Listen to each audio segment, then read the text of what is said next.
By Robert Gregory, CEO of the Australian Jewish Association. I want to thank you so much for joining us at this tragic time for the Jewish community in Australia, and our deepest condolences to you.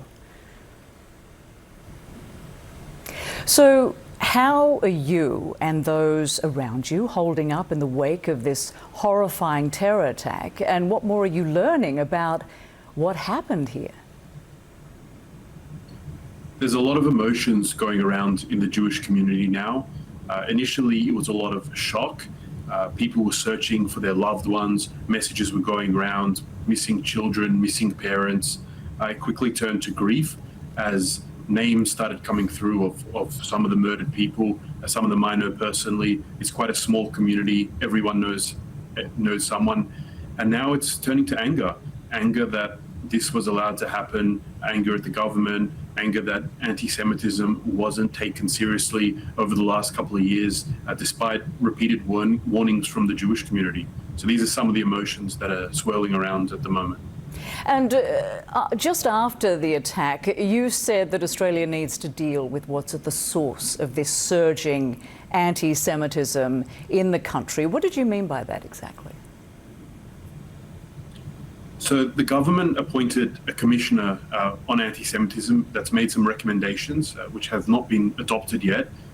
Different things about targeting anti-Semitism in university campuses, which are a hotspot, in the media, in different places, coming from extreme parts of the Islamic community, radical preachers, some of the radical organizations out there, immigration policies. So there's a whole wide range of things that can be done and that should be looked into, rather than just dealing with these incidents when they occur.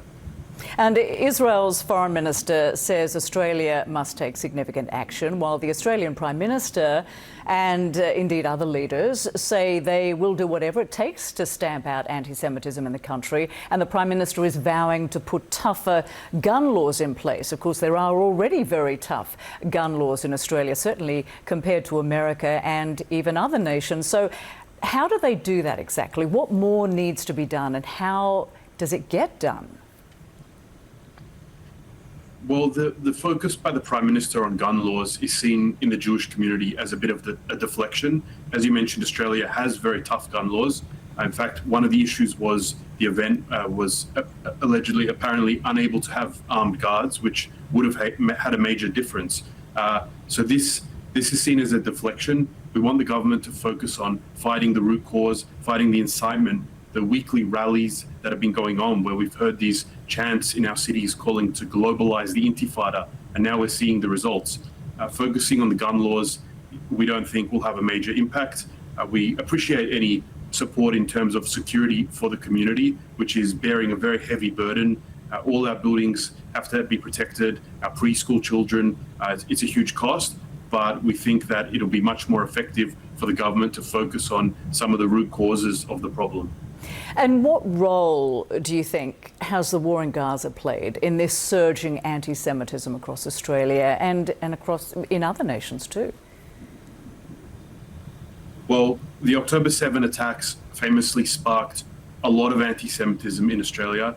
Just hours before Israel had even responded at all, we saw crowds gather at the Sydney Opera House chanting anti-Semitic slogans.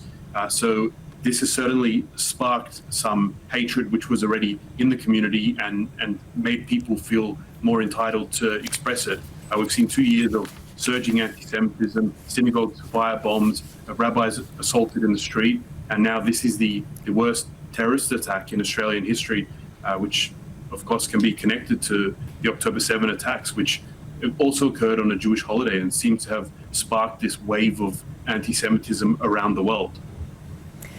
Robert Gregory, thank you so much for joining us. We appreciate it at this very difficult time for you and your community. Thank you.